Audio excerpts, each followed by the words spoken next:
ONIC Esports still has the better form. Well, it's time to see whether or not that form will continue here in the first draft of the series. RRQ Hoshi on the blue side, ONIC Esports on the red. Paramis and Valentina banned out instantly.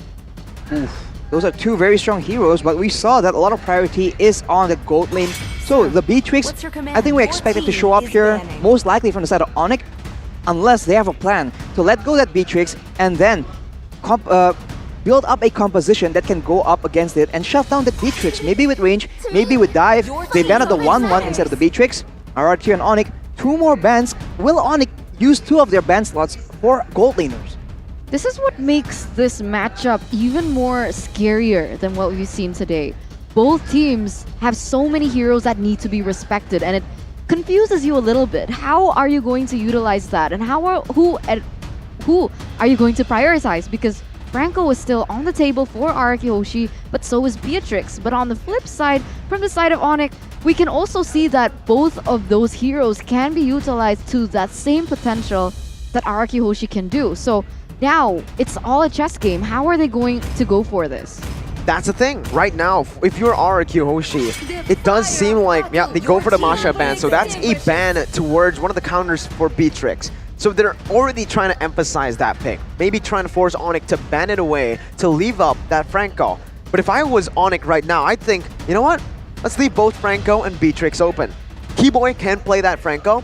And Vin, if it's up for grabs, it's most probably going to be picked up. It is his most comfortable hero, and we all know how well Vin does when he does pick his signature hero. We'll have to see if that is the risk that ONIC is willing to take, because of course letting go the Beatrix in the hands of Skylar, it is in the win conditions for both these teams. Making sure that Skylar does not get his hands on that hero, that will be ONIC, respecting the potential. But now RRQ, they have the say in the first pick for the game. It will be the Akai for Albert. Albert, most likely, yes. Yeah, so they picked up the Akai now, a really good jungler. ONIC Esports, they're going to respond with the Paquito as well as the Claw pick early. So one, denying that away from RRQ Hoshi, knowing that Skylar's heroes are starting to get limited. And when we've seen the way that RRQ Hoshi have played, and as soon as Skylar gets shut down, it's a little difficult for RRQ Hoshi. It doesn't seem like they have a fun time as well. So ONIC Esports, really good draft so far, but they are going to respond with the Esmeralda and the Franco. The template when it comes to R7 and Vin, both of those heroes, well, all three right here are comfort picks and signature picks, but it's also the same for ONIC Esports. Not for the Claude, but the Paquito. Boots on the Paquito, absolutely lethal. And what this Franco does is it stops any kind of assassin from ONIC Esports. Sure, you can still play it, but you're going to be very, very vulnerable to that bloody hunt. Especially heroes like the Ling, Lancelot. These two heroes might just be banned out technically with the Franco pick. It is a big counter, the suppression is just a bit too much. And on top of that, you do have the heavy spin from most likely Kyrie as well later on the Akai. So ONIC, if they want to go for a Diggy, we have seen this work out earlier, but Kadita is their weapon of choice. That will be in the hands of Keyboy. That is a scary preposition. Fun fact, this Kadita in Season 10, I believe is still sitting at a 100% win rate. So Kadita has been one of those shadow strikers, right? A hero that you don't expect to be prio, but it's quite prio if you look at the win rate. Here though, Aldo, the man who's drafting for ONIC, the man who just literally picked up that Kadita for his team, has a comment. Preparation against RRQ, nothing special. We're just gonna do the best against everyone. If Lemon plays or not, we will just still be cautious. So they have prepared maybe a few drafts beforehand when it comes down to their opponents. This time they're up against Yves? No, they're up against Clay. If I think of Clay, I think of Yves, because he always plays that hero. Exactly. On the other side of the pawn, though, is Drian on the Valentina as the signature hero pick. And these seem to be quite similar in a way. We did say that Drian is the more composed mid laner for the side of ONIC Esports. And you can say the same thing about Clay. So this will be a clash of similar styles. So far, though, ONIC Esports already having a gold laner, they have banned out the Popo and Koopa, which has performed essentially as a mini Beatrix in the tower destruction department. So RRQ Hoshi, they ban out the Balmond, making sure that they have the advantage when it comes to those tanky, neutral objective securing junglers. Man, they're shutting down Skylar really bad here. Okay, so the Claude picked up, Beatrix 1-1, and the Popol taken away. That leaves, what, Carry, Clint for Skylar to pick up. He's forced on these heroes that we haven't seen him get too much success on. I guess he does still have the Brody as an option, but the Kagura ban is going to come through for ONIC Esports. And this is quite interesting because it doesn't seem like it's in line with Clay. You're right. Usually we don't see those kind of heroes when we're talking about Clay. We usually see the high ground, the ranged heroes come to play for Clay. The Yves, the Xaviers, Farsa. even just the safe heroes like Farsa, Lilia, but RRQ, knowing that ONIC Esports has a pretty good jungler on their team, they go for the Balmond and the Ling, 2 target bans towards ONIC Esports. Another fun fact though, Rashi, most of the games where RRQ lost has been because Skylar hasn't gone to farm, hasn't gone the play time here. Who was that? That was someone with a jersey that says Kyrie on it, with a Kyrie signature, so I think it's a bit of a flex from the fan base of ONIC Esports. But now, again, they have a solid composition, they have a great pickoff potential, and they're looking to replicate the similar dive composition we saw in the previous game. Of course, there are several answers against it, so they will go for the Grok. Good engage, while able to cut off the escape routes for RRQ Hoshi, and of course, being able to scout for information for the Kadira sounds pretty solid. I mean, back to Skylar, they're forcing Skylar to choose someone like the Clint, who I believe is going to be so susceptible to the kill pressure that ONIC already has. The Kadira can instantly go into that backline, burst him down, take him out of the equation, and make him a non-factor. What can RRQ do at this point? Is Brody safer? I wonder what exactly they're gonna go for. Brody, in a way, is safer, but honestly, against a Kadira and a Grok, it's gonna be very difficult for you to do that. Melissa sounds very, very good. They go for the Sicilian though, first of all. That's interesting. That's very late game, and they go for the Iritel instead, opting for essentially more damage and more mobility compared to the Melissa. Yeah. Let's see. All right. RRQ picking up that Iritel, the Sicilian as well. So adding a little bit more mobility to that composition, and as well as just that range, the poke that they are lacking. I wanted to say that early on. RRQ, they have a lot of engage potential, but they are really lacking that range. It does answer my question, my doubts earlier, but ONIC Esports now to close it off. They pick up a Julian in the jungle for ONIC Esports. Boots on the Paquito. He's played it 9 times, and out of that 9 times, he's won 7. So, one of his comfort heroes as well, but with the bow, both of the drafts set in stone. Eterna, Arashi. What are your thoughts? I mean, ONIC right now, they're going for that double roamer type of strat once again. This is what we usually see them come to, that they usually bring into their games, but Grok is going to be played by Drian, I think. Yeah. Grok. Oh, wait, what? Yeah. Is it really? We'll see, but that's what it You're right, like. you're right, you're absolutely right. Now that I'm thinking about it again, Drian has played Grok mid. He has never played Kadita mid. So, it's most probably going to be that. Obviously, Keyboy as well. There you go, that confirms that Keyboy is on the Kadita. A very unique draft. Perhaps a cheesy kind of draft here for that mid control, Arashi and Eterna. Let the battle begin. Ladies and gentlemen, the Royal Derby begins now. In game number 1, unfortunately, we are going to go to a pause. Calm down a little bit. So let's calm down, everybody. We were just about to hype it up, man. Yeah. Well, we have to wait right now because, again, you have to make sure that everything runs smoothly. This is a very important match. As we mentioned earlier, the stakes are absolutely high for the last match of the day. What was that about? I was about to say, all right, for the side of RRQ Hoshi, they have a lot of very good heroes, very good comfort picks, but they have 3 late game heroes, and I am concerned about how well it's going to happen. But the crowd seems to be very, very confident in their team's performance. Arashi, look who took Kabuki's title. CW is the new gold digger with 725 GPM per game. That's the average. Arashi, I wanted to respond to what you were saying, but I simply could not hear you. Eterna, I can hear you now because the crowd has calmed down a bit, but you can tell the atmosphere here in the MPL arena for this Royal Derby match is just insane. Full house today.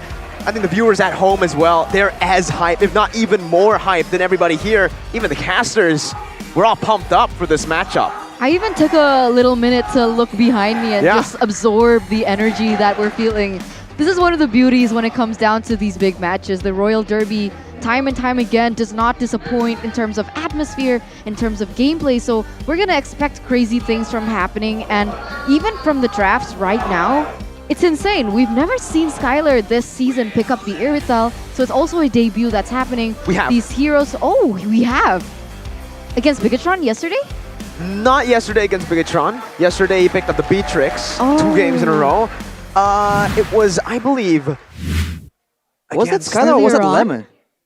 No, it was Skylar. It was Skylar on the Irithel. I remember because there was one moment where he walked past an opponent with 1 HP. I think it was Aura, yeah, against Aura, when Aura was able to actually 2-0 RRQ. So back at it again, ladies and gentlemen, coming into the land of Dawn, ONIC Esports versus RRQ Hoshi for the Royal Derby. I was saying earlier, RRQ Hoshi has very good picks, very good comfort heroes on their side, but 3 of those heroes are late game heroes, and ONIC Esports, they are going for that double roam strategy. So they are going to be very proactive in ensuring that RRQ Hoshi gets shut down. And against a Kadita, against a Grok, I wonder how well can Vin actually pressure. Well, right now, it doesn't seem like Vin is able to pressure as much as Keyboy. Flicker already burnt up by Vin, and Keyboy did not use that Petrify, so he won in that trade. And remember, Drian in the mid side is going to be able to clear rather fast. I mean, Clay really needs his items. What? It's all going to depend on that. But wow, Talon's prediction here by Axe, all for the yellow Porcupine. Wow, that is surprising. But as I mentioned, by all means, RRQ Hoshi, they can absolutely pull it off. They just have to make sure that the early game is very perfect from Vin and Albert because they are the only ones that the team can rely on for now. In the mid game to late game, they're going to have a lot of potential. The question is, will ONIC let the game go that far? That's the problem. RRQ Hoshi, they just need to be a little bit more patient when it comes down to it because Clay's not going to stop scaling, and with the choice of emblem that he's also opted for, he's going to scale a bit more fast, but here we go in the mid side. 2 knockups just like that, securing first blood, presented to you by the Samsung Galaxy A series. Kill Pressure is the name of the game for ONIC Esports. Paquito, Brock, Julian, Claude, and even Kadita. It's just full kill pressure. RRQ, they need to take these prolonged fights, but like you mentioned, Arashi, that burst comes in handy very much in the early stage. Now Alberto jumping in. Whoa! Boom. Way too aggressive. Walled off by Drian. He used the dash to come close, and it's not looking good for RRQ. Kyrie picking up the first turtle of the game. They might have to... Wow. Yeah, Albert gets bursted down here. It was incredible to see. And even in the top side, while all that was happening, we see Skylar having a really hard time going against CW now that he has already obtained that Blazing Duet. So when it comes down to it, so far, CW has not yet been able to be shut down. So they're winning all their lanes on an esports with a 1,000 gold lead. Kyrie didn't go for the Demon Slayer either, so Albert has an advantage in securing the actual objective, but as far as getting control over it, ONIC Esports have an overwhelming advantage. RRQ might not make the mistakes that will cost them the game, but ONIC Esports are going to try their hardest to force them into those hard situations, into those tough decisions, and maybe RRQ will be forced to just trade, man, because Albert's getting bursted down. Kill Pressure once again coming through. That burst is just dealing so much onto Albert. It's a good draft by ONIC Esports right now for that early game control, but they need to stay on it right now, all right? If they let go just a little bit and RRQ are able to equalize that goal lead, ONIC Esports might be in some trouble because then RRQ can actually stall the game. You're right, RRQ Hoshi, they just need to play the opposite side of the map, I feel. Whenever they see a neutral objective happen, they should know that ONIC Esports are going to be on that as soon as possible. They want to take the early game, and that's where they're going. So RRQ Hoshi, when those things happen, they can go for the trades. They can go in for the top side, perhaps pressure CW, now that he's been quite free to farm there in the top side. The issue later on will be that in ONIC Esports, Keyboy on the Kadita, that is a very scary situation for RRQ Hoshi, considering they have 2 late-game squishy backline members, and Skylar gets jumped on. Oh, but Keyboy's there to help him out. Heavy spin, though, by Albert, pinning Kyrie down. CW jumps into the backside, dealing a lot of damage. And Drian comes in with a wild charge. 4-0 out of nowhere. What the heck was that? Super aggressive by ONIC Esports, kind of unexpected with the way that Drian and Keyboy are playing, I thought that this would be more balanced, but no. ONIC Esports, they're going full aggressive, picking off Skylar already 0-1-0 with a 3,000 gold lead. R7 here seems to be opening up the vision of the map, but he might get bursted down with the way the damage is ensuing. ONIC Esports, this is exactly how they need to be playing the game. They have the sense of urgency. They know in the late game, Cecilian and Iritel, with the coverage coming in from the Franco, Esmeralda, and from the Akai as well, that is way too much for them to deal with. So they take advantage of the early game, and now they are forcing RRQ Hoshi into fights. They are going for dives. They are doing whatever they can to ensure that RRQ Hoshi stays down. Wow! How do you counter a Franco? Well, if you don't let him get hooks at all, I guess that's Franco, kind of useless. 0 hooks so far, and the dual action from Drian and Keyboy is just so effective right now. Just like Axe, I guess they're using Axe. That is the Axe effect that you guys can also obtain for yourselves as ONIC Esports pushing up the tempo once again, taking a structure there in the top side. As with this gold lead, Arashi, what have they been able to get? Boots with a Bloodlust Axe against such weak opponents, weak heroes in the early game, that is very, very dangerous. He can out-sustain and survive from a lot of sticky situations. Keyboy, already with the penetration from the boots, as well as a Clock of Destiny, he is attempting to scale into a very scary carry in the late game, and he goes in again. Oh, nice Breath of Ocean, and instantly the collapse comes in, even under the turret, as Albert is going to be taken down as well. CW going to be chain CC'd, but still able to find a kill. Kyrie goes mad into that back line, almost finding Skylar. R7 finally rotating to the mid lane as Boots is going to be able to punch him back. ONIC Esports, this aggression is absolutely breathtaking, but in the midst of it all, R7 in a 2v1 might still be able to win this away. Goes in onto Boots, still chasing him down. I don't think Boots will be slain here. He has the cooldowns back up for his abilities.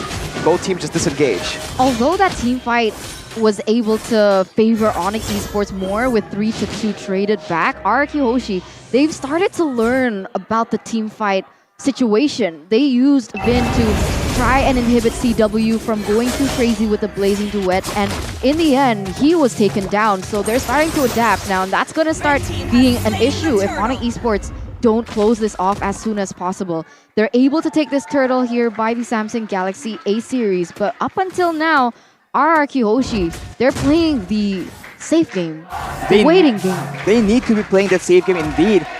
It's not ideal for Vin to be playing defensively, but at this point, he is forced to do so. At any moment, Keyboy can just come back in with the engage yet again, and with the follow-up, it's just way too much for them to deal with for now. Once they can get scaling, once they get some power spikes, they can attempt to orchestrate a comeback. We have seen this before, but now R7 is the main target.